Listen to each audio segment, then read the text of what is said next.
گھر کے ایک کونے میں بیٹھی زینب کی آنکھوں میں آنسو تھے۔ باہر بارش ہو رہی تھی، لیکن اس کے دل میں جو طوفان تھا وہ اس بارش سے کہیں زیادہ شدید تھا۔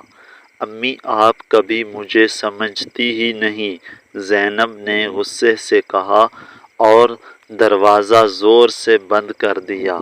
اس کی ماں ساجدہ خاموشی سے دروازے کی طرف دیکھتی رہ گئی۔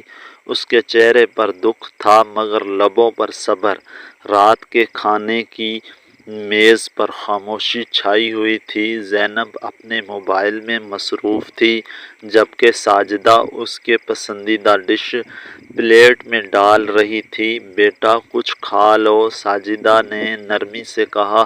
مجھے بھوک نہیں ہے، زینب نے سرد لہجے میں جواب دیا۔ ساجدہ نے کچھ نہ کہا، بس آہستہ سے پلیٹ واپس رکھ دی۔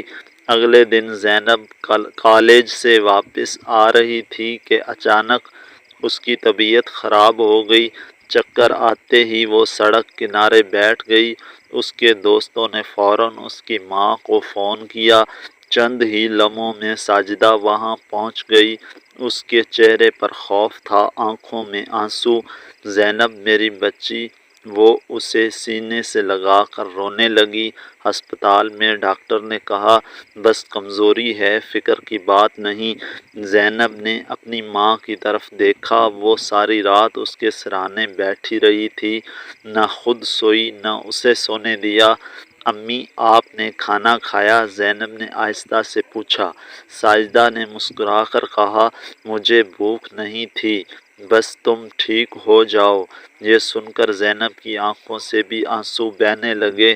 امی، مجھے معاف کر دیں، میں نے آپ کو کبھی سمجھنے کی کوشش ہی نہیں کی۔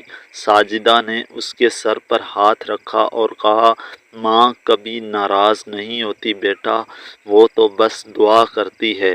اس دن کے بعد زینب بدل گئی۔ اب وہ ہر بات میں اپنی ماں کا خیال رکھتی، اس کے ساتھ وقت گزارتی اور سمجھ چکی تھی کہ ماں کی محبت لفظوں سے نہیں، احساس سے سمجھی جاتی ہے۔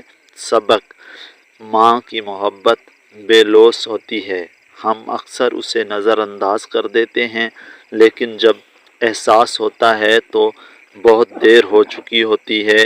ویڈیو کو لائک کریں، چینل کو سبسکرائب کریں اگر آپ کو کہانی اچھی لگی ہے تو۔